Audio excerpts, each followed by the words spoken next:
Deus é justo e faz o pecador justo.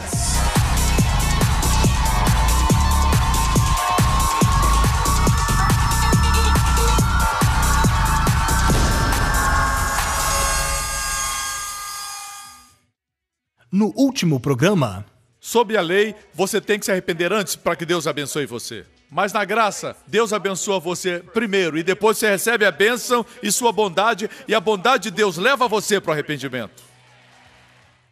Hoje com o pastor Joseph Prince. As escrituras são claras de que é o ministério da morte. Se você olhar 2 Coríntios 3, diz-nos claramente no versículo 7, se o ministério da morte, gravado com letras em pedras, note, ministério da morte. Deus chama os 10 mandamentos o ministério da morte, escrito e gravado em pedras. Talvez você diga, pastor, nós não estamos sob a lei, não estamos matando animais para o sacrifício, não festejamos as festas de Israel, mas essas leis nunca foram gravadas em pedras. O ministério da morte que Deus fala são os únicos que foram gravados em pedras, e estes são os 10 mandamentos. Deus chama de ministério da morte. Muitas vezes nós pregamos uma série de mensagens sobre os 10 mandamentos, matando as pessoas pouco a pouco, todos os domingos de manhã. Deus chama o ministério da morte. Veja o versículo anterior, o qual nos fez também capazes de ser ministros de um novo testamento. Se você quer ser um ministro do Antigo Testamento, não existe poder, não existe suficiência. Não existe provisão, não existe favor, não existe carisma, não existe amor. Deus só supre aqueles que são ministros do Novo Testamento. E nos diz claramente, não da letra, mas do Espírito, porque a letra mata e o Espírito vivifica. Você sabia que no primeiro Pentecoste, 50 dias depois da Páscoa, na primeira Páscoa, os filhos de Israel, com o sangue do cordeiro nos umbrais da porta, essa foi a primeira Páscoa. 50 dias depois, quando eles estavam no Monte Sinai, o que Deus deu? Deus deu a lei, 3.000 pessoas morreram. No Novo Testamento, quando se cumpriu o dia de Pentecoste, Deus deu, não a lei, mas o Espírito, no Monte Sião, e 3.000 foram salvos. A letra mata, mas a graça, o Espírito vivifica. Aleluia! Vamos mudar os nossos púlpitos do Monte Sinai para o Monte Sião. Estamos no monte errado. Deus se mudou de montanha e ainda estamos no Monte Sinai. É por isso que estamos abalados. Porque os que confiam no Senhor são como os montes de Sião. O novo concerto. Jamais serão abalados. Não me entenda mal, a lei é santa. A lei é justa. Mas não pode fazer você justo. A lei é inflexível. Aí reside seu problema. É como um espelho. Quando você olha para o espelho, ele reflete a verdadeira e inflexível verdade. Se você se vê feio, o que eu nunca faço, se você se vê feio, não culpe o espelho. Não quebre o espelho, muitas vezes é só olhar e ele quebra. A lei somente revela quem você é. Ela não tem a capacidade de mudar você. A lei é santa, mas não pode fazer você santo. Se a lei se curvar, ela não é mais lei. A verdade é essa, se você pode guardar a lei de Deus, Deus vai abençoar você. Mas por outro lado, se quebrar, Deus vai amaldiçoar você. Deu para entender? Muitas vezes nós pensamos que por pregar a lei, as pessoas se tornam obedientes à lei. Mas a Bíblia diz claramente que a força do pecado é a lei. Raramente ouvimos isso pregado. Em 1 Coríntios 5:56 diz que o aguilhão é o pecado e a força do pecado é a lei. Uau! A palavra força aqui é dunamis no grego. A força do pecado é a lei. Veja, quem está tentando trazer a força do pecado para dentro da igreja e usa o púlpito. E não se espante que seus ministros são transformados em ministros da justiça de acordo com as obras. Seu nome em hebraico é Hassatan, que quer dizer advogado de acusação. Além de roubar, matar e destruir, ele é o acusador. Antes de ele roubar você, ele acusa você. Antes de ele matar você, ele acusa você. Antes de destruir. Ele não é chamado destruidor, ele é chamado acusador. Não homicida, mas acusador dos irmãos. É preciso conhecer suas artimanhas. Colossenses 2 nos diz: Jesus cravou na cruz a cédula que era contra nós. Que cédula é essa que era contra nós? Alguém pode dizer: ninguém pode apagar o que está escrito. Deus pode. Deus cravou a lei à cruz. E o que diz o versículo seguinte? E despojando os principados e as potestades. Isso demonstra que o armamento, a arma do diabo é a lei. O diabo usa a lei para derrubar você. Ele diz que você não conseguiu fazer isso, não conseguiu fazer aquilo. Mesmo quando acerta, não foi suficiente. Quando faz errado, ele acusa. Quando você faz certo, ele diz que não foi suficiente. Quando Pedro conheceu Jesus, Jesus disse: vamos pescar. Certo? E Pedro passou a noite pescando e não pegou nada. E disse para o Senhor: segundo a tua palavra, lançarei as redes. Você é carpinteiro, eu sou pescador. Bem, se o senhor manda, vou lançar a rede. E ele lançou uma rede. E a rede se rompia porque o barco estava cheio de peixes. E ele reconheceu quem era Jesus, caiu aos pés de Jesus e disse: aparta de mim, eu sou homem pecador. Uma pergunta para você: o que aconteceu primeiro? A bondade de Deus ou o arrependimento de Pedro? É a bondade de Deus que nos leva ao arrependimento. Veja agora Lucas 18 e 19. O Espírito Santo colocou essas duas histórias juntas, capítulos 18 e 19. Eu não acredito que estão em ordem cronológica, mas o Espírito Santo colocou esses dois textos em ordem divina. Lucas 18 fala do jovem rico.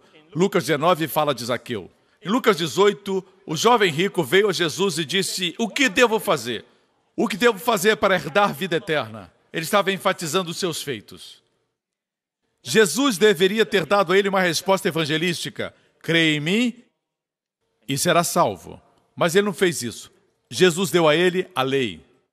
Honra seu pai e sua mãe, não roubarás, não adulterarás. Você sabe o que fez aquele jovem? Ele disse: tudo isso eu já faço.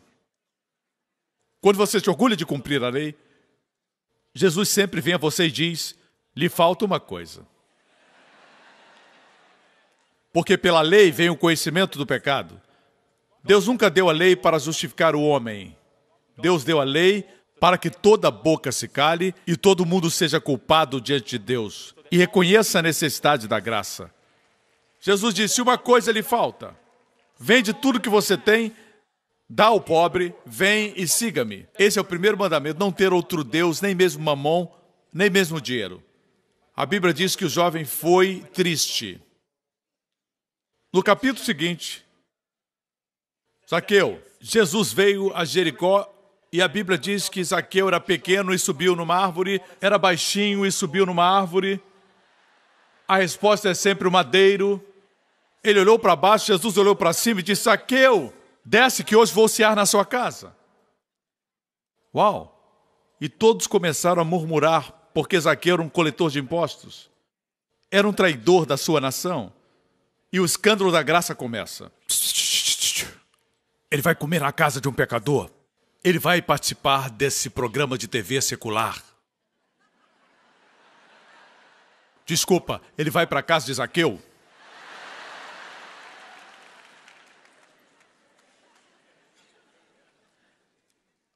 Nenhuma lei foi dada, somente graça. No final daquela refeição, Zaqueu ficou de pé e disse: vejam, tudo que eu roubei, eu vou pagar 4 vezes mais. Metade dos meus bens vou dar para o pobre. Jesus sorriu e disse: salvação entrou nessa casa. Agora, veja isso.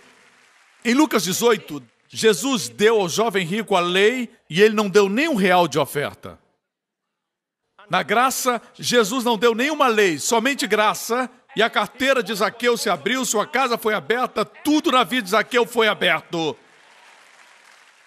Eu sempre digo, quando minha esposa escuta a mensagem da graça, ela dá tudo que tem.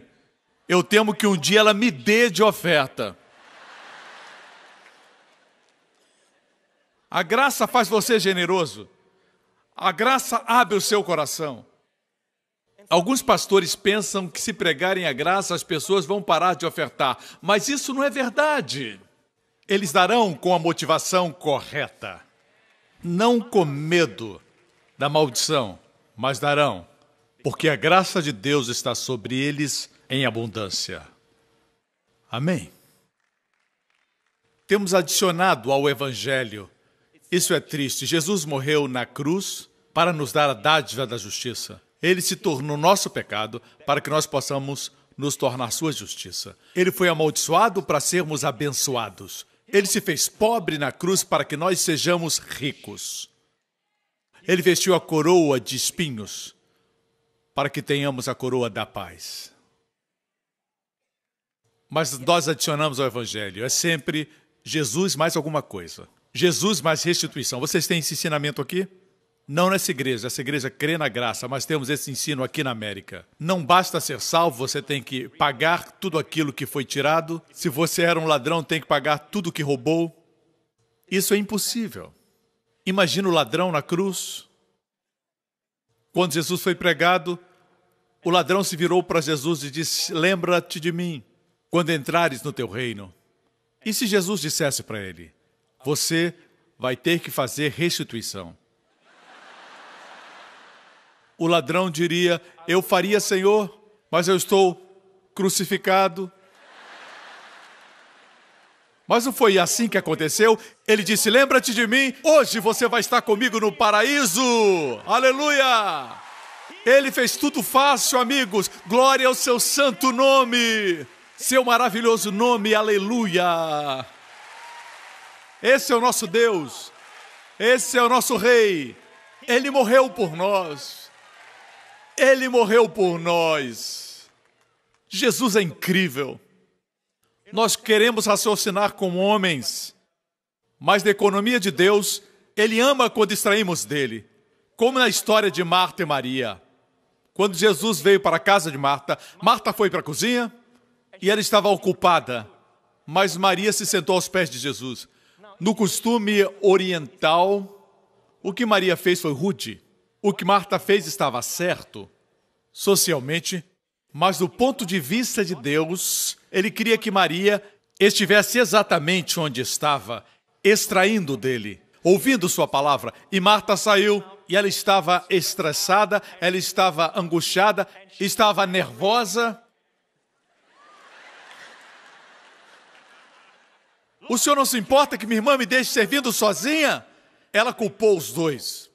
Culpou o Senhor e sua irmã. Quando você está estressado, você culpa todos, menos você. E Jesus olhou para ela e disse: Marta, Marta, você está preocupada e inquieta com muitas coisas. Todavia, só uma. Diga só uma. Você sabe por que Marta estava preocupada com muitas coisas? Porque não fez uma coisa que Maria fez. Muitos dizem que muitas coisas são necessárias, mas aqui diz só uma. Jesus disse: uma coisa é necessária. Maria escolheu a boa parte, e esta não lhe será tirada. Qual das irmãs fez Jesus se sentir como Deus? Marta, que viu seu cansaço humano e quis servi-lo, ou Maria, que recebeu e recebeu? Jesus tinha uma inesgotável plenitude por trás daquela aparência de cansaço. Porque ele veio não para ser servido, mas para servir. Quando ele estava cansado, no poço de Sicar, uma pecadora veio. Ela veio ao meio-dia porque ela queria evitar as mulheres que sempre estavam fazendo fofoca. Pela manhã, ela veio à tarde e Jesus estava lá. E a Bíblia diz que os discípulos foram para o McDonald's. E ela recebeu Jesus e ela foi embora. Ela extraiu dele, ela recebeu dele e depois foi. Agora ela não estava mais consciente dela mesma, mas estava consciente a respeito de Cristo e saiu dizendo para todo mundo: venham ver aquele que me disse tudo. Note que ela foi liberta dela mesma, porque ela recebeu de Jesus. Quando os discípulos voltaram com o lanche, eles obviamente viram que Jesus estava revigorado, estava bem, diferente de quando eles saíram. Parecia bem, revigorado. E perguntaram: será se alguém deu comida a ele? Veja, com Jesus, quando você extrai dele, ele fica revigorado. Quando você tira dele, é como se você o fizesse mais forte. Davi disse assim: o que darei ao Senhor por todos os benefícios que me tem dado? Você sabe como Deus se sente apreciado? Davi deu a resposta: o que darei ao Senhor por todos os seus benefícios? Tomarei o cálice da salvação. A resposta é tomar um pouco mais de Deus, amém? Deus ama quando você extrai dele. Pegue a sua cura, pegue sua provisão, pegue sua bondade, pegue. Então dê e dê e dê, porque se você não pegar, não vai ter nada para dar. Para o homem, horizontalmente, é melhor dar do que receber. Para Deus, na vertical, é melhor receber do que dar.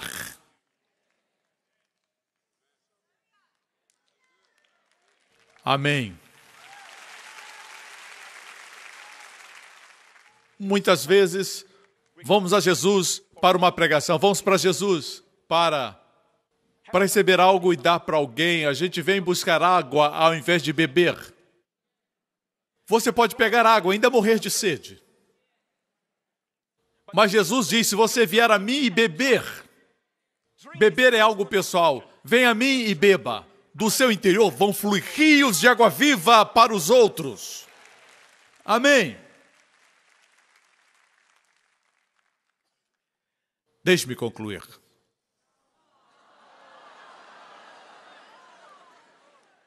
Benditos são os que pregam pouco,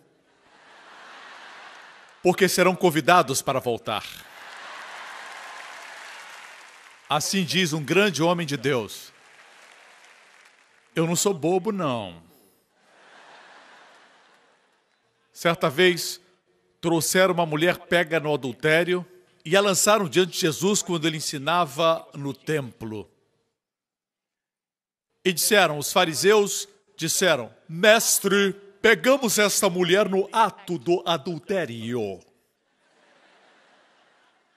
Moisés, de acordo com a lei, diz que devem ser apedrejadas. O que o senhor diz? Se Jesus dissesse: não há apedrejem, está quebrando a lei de Moisés. Se ele dissesse: apedrejem, todos ao redor estariam confusos, porque ele pregava sobre a graça. Eles pensavam: agora o pegamos. Jesus não falou nada, simplesmente se abaixou e com seu dedo escreveu na terra. O que isso significava? Na verdade, o solo ao redor do templo não era de terra, era de pedras de cobalto. Nós temos uma figura aqui, pedras de cobalto. Jesus escreveu na pedra.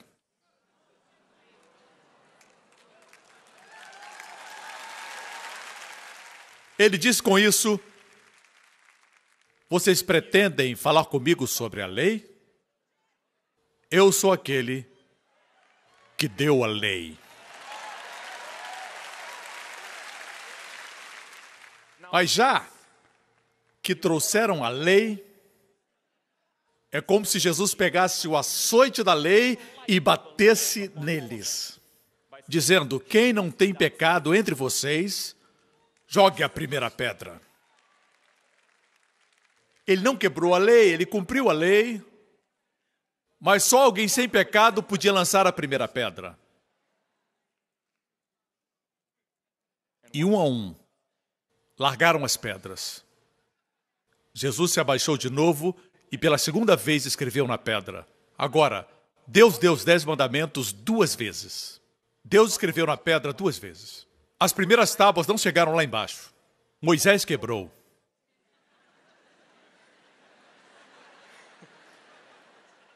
E Deus disse: Moisés, vem aqui. E ele subiu por mais 40 dias E Deus deu novas tábuas. Mas dessa vez Deus disse, coloca debaixo do propiciatório na arca do concerto.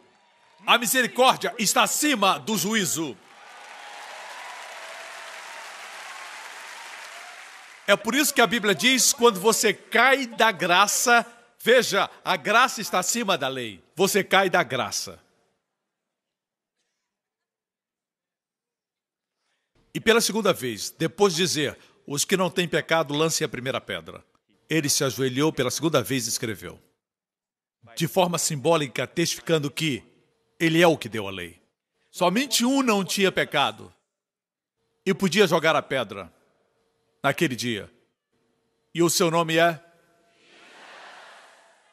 Veja bem, apedrejar aquela mulher, aquela moça, os fariseus fariam isso se eles pudessem, mas eles não podiam. Jesus, por outro lado, podia, mas não fez. Aleluia! Esse é o nosso Deus! Esse é o nosso Salvador! A Bíblia nos diz que um a um eles saíram, acusados pela própria consciência. Você sabe o que me intriga? É que o mais velho saiu primeiro. Eu sempre pensei que quando alguém envelhece, tem menos consciência do pecado. Mas fica pior quando você fica velho. E do mais velho até o mais novo, todos se foram, até que ficou somente aquela mulher. E Jesus se aproximou dela e disse, mulher, onde estão os seus acusadores? Pela primeira vez ela olhou para cima, com olhos tementes, e disse, se foram. E Jesus disse, eu também não te condeno. Vai e não peque mais. Agora escute. A igreja faz ao contrário. A igreja primeiro diz, vai e não peque mais. Então não vamos condenar você. Mas Jesus deu a dádiva da não condenação. E isso deu forças a ela para ir e não pecar mais. Se pregarmos a não condenação, as pessoas irão e terão poder para não pecar mais. Aleluia! Que Salvador! Eu creio que aquela mulher saiu com todo aquele peso tirado dos seus ombros. Jesus sorriu e disse, Pai, mais um para minha conta que eu vou pagar na cruz. Por quê? A razão por que não existe condenação para você e eu, por mais maravilhosa que seja essa verdade, não é porque Deus está sendo conivente com o pecado. Deus é santo, é 3 vezes santo. Ele é um Deus maravilhoso, mas Ele é um Deus santo. Mas cada pecado foi colocado no corpo de Jesus e quando Ele foi pendurado na cruz, Ele levou os seus pecados e os meus pecados e Deus lançou sobre Ele toda a sua fúria, toda a sua indignação santa contra toda a impiedade, contra todo o pecado e feriu Jesus com a maldição da impiedade. E ele recebeu todo o juízo de Deus e depois clamou, está consumado! Aleluia! Aleluia! Agora, pode glorificar, dê a Ele louvor.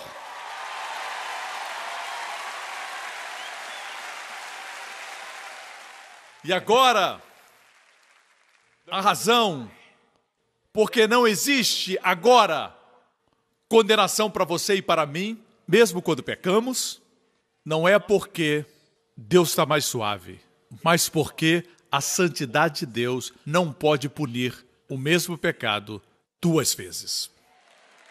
A lei da dupla incriminação. Quando você pecar, olhe para a cruz e diga, Senhor, obrigado que está pago. Se você não fizer isso, alguma coisa em você, seu DNA é inteligente, quando você se condena, é como se as células do seu corpo dissessem, ele quer se autocondenar e ferir, vamos criar uma enfermidade. Doenças psicossomáticas, doenças no sistema imunológico. As pessoas não são enfermas hoje por causa do pecado. O pecado já foi tratado. São enfermas por causa da condenação. Condenação mata. Quando você pecar, tire os seus olhos de você mesmo, olhe para a cruz e diga: Senhor, lá está o meu julgamento, lá está o meu juízo. E as células do seu corpo vão dizer: fiquem em paz, relaxem. O preço já foi pago, está consumado. Está consumado, aleluia. Tudo está bem. E você vai experimentar a plenitude, a vida e a saúde. Que Salvador! The dying thief rejoiced to see that fountain in his day. And there may I, though vile as he, wash all my sins away. Wash all my sins away. Wash all my sins away. And then may I, though vile as he, wash all my sins away. There is a fountain filled with blood drawn from Emmanuel's veins, and sinners plunge beneath that flood, lose all their guilty stains, lose all their guilty stains, all, lose all the guilty stains, and sinners plunge beneath.